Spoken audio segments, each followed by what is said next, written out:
We bring you the latest updates from the Pna Newsroom. President Ferdinand Bongbong Marcos Jr. held an aerial inspection of several areas affected by Typhoon Karding this morning. Among the areas that Marcos inspected were Bulacan, Nueva Ecija, and Tarlac. The president said they will look into the level of flood waters in the affected areas. In a briefing with the National Disaster Risk Reduction and Management Council, the president hailed local government units for their prompt actions in the last 2 days. He noted the successful preemptive evacuation of affected residents and their coordination with government agencies. He ordered relevant agencies to ensure the immediate distribution of aid. In its 8 a.m. bulletin, the NDRRMC said at least 643 persons or 164 families were affected by Typhoon Karding. At least 2,400 persons were preemptively evacuated, while 147 families remain in evacuation centers. Over 2,700 passengers were stranded in various ports in Bicol Region, Mimaropa, and Calabarzon. Meanwhile, the Department of Social Welfare and Development said it has about 1.16 billion pesos worth of available relief resources. The local government units in Central Luzon are working round the clock in providing assistance to their respective municipalities to avert the effect of Typhoon Karding. The details from Marita Muahe. In Bulacan, the provincial government has prepared its evacuation centers, including the provincial gymnasium and the Bulacan Sports Complex, to temporarily shelter residents in flood risk areas. Governor Daniel Fernando said that while conducting rescue operations, 5 personnel of the Provincial Disaster Risk Reduction Management Office were washed away by the flash floods. As of 9 a.m., he said that the body of the 4 of the 5 rescuers have already been recovered. Meanwhile, Fernando visited the evacuation centers this morning where about 2,000 people are staying. The provincial government has prepositioned 1,000 family food packs with additional 200 boxes from the Department of Social Welfare and Development.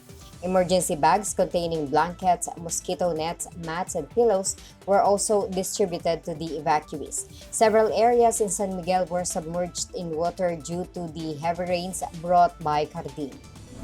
In Nueva Ecija, 4 facilities that include the Old Capitol Compound in Cabanatuan City, NEUST Gymnasium, Nueva Ecija High School Gym, and the Palayan City Convention Center were designated as temporary shelters.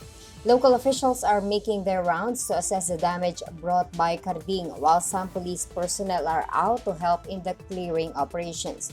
All the national roads and bridges are now passable and open to traffic, according to the Department of Public Works and Highways. Nueva Ecija still has no power supply due to floods and collapsed structures.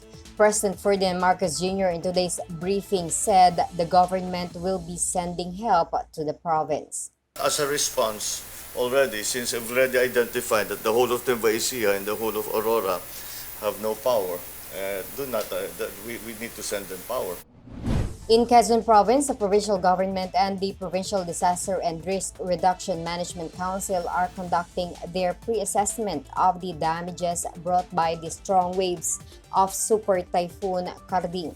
The Super Typhoon landed on the Polillo Island yesterday, affecting the half-standing planted rice and corn crops in the area. It has also damaged a number of houses, schools, and other facilities. More residents were safely evacuated and were provided with family food packs. The DSWD says a total of 3,163 people, or about 897 families, were evacuated in Central Luzon.